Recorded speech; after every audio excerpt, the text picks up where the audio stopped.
राज्याच्या किमान तापमानात वाढ झाल्याने थंडीची लाट ओसरली आहे। पहाटे गारठा कायम असला तरी आकाश निरभ्र होऊन कमाल तापमानात चढ-उतार होत आहेत। पुढील 2 दिवसात राज्याच्या किमान तापमानात हळूहळू घट होत पुन्हा गारठा वाढण्याची शक्यता हवामान विभागाने वर्तवली आहे।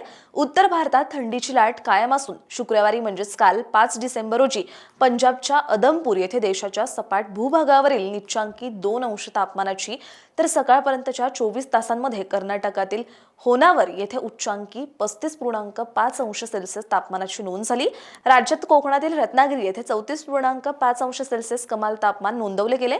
राज्यात गारठा कायम असला तरी किमान तापमानात वाढ झाली आहे। पहाटे धुक्याची धुलई पसरत असून हवेत थंडी जाणवतीये। धुळे येथील कृषी महाविद्यालयात राज्यातील निचांकी 8.6 अंश तापमानाची नोंद झाली।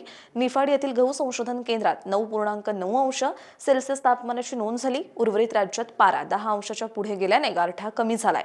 आज 6 डिसेंबर रोजी राज्यातील किमान तापमानातील वाढ कायम राहून थंडी कमी होण्याचा अंदाज हवामान विभागाने वर्तवलाय।